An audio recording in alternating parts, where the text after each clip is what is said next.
नमस्कार मु श्री रामकृष्ण साहू आपन को स्वागत जनावछि। आशा करुछि प्रभु हनुमान कृपारू आपण माने समस्त भलरे थिबे। मु मध्य भलरे अछि। आज हेउछि आउ एक सुंदर कहानी।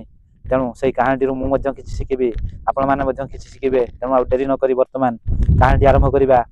कहानी एपरि थिला जे गोटिए पोखरी रे माछ ओ कंकड़ा माने रहउथिले।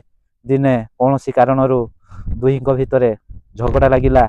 झगड़ा एते मात्रा रे बढ़ी गला जे ସେମାନେ बाड़िया पिटा लगिले एवं पोखरीर जो निर्दिष्ट अंचल पानी थिला से पानी को भाग करने को लगिले। माछ माने कहउथांती आमे अधिक पानी नबा कारण आमर संख्या अधिक। कंकड़ा माने कहउथांती आमर संख्या अधिका तेणु आमे अधिक पानी नबा। एमिति झगड़ा एमिति हैला जे दुई जन परस्पर विरुद्ध रे लागिले। तापरे कंकड़ा दल गोटे बुद्धि बाहर कले एवं जाई सेमाने मनीष को कहले, हे मनुष्य तमे गोटे काम कर, सेही पोखरीटी अच्छे अल्प दूर रे सेठारे आमे बास करूछु। माछ माने मध्य बास करती। तमे गोटे काम कर, सेही पोखरी को जाओ एवं सेठारे जो माछ माने रहउचंती ताकू धरी तमे खाई दियो।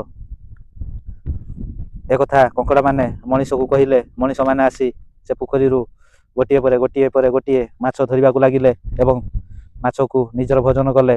तापरे जतेबेले से पोखरी रु माछ सरीगला कंकड़ा माने भाबिले जे एथर माछ माने आ पोखरी रे नाहांती, आमे भलरे जीवन अतिबाहित करिबा, खुशी रे रहिबा, आउ कोनोसी दिन गंडगोल हेबो नाही।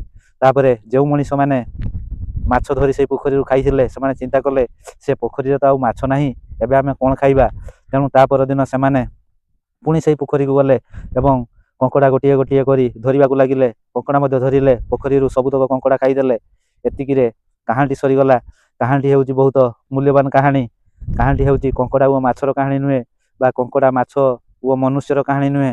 कहानी हेउची आम समाजर, आमे समाज रे भाईचारार संपर्क नै बास करूअछे।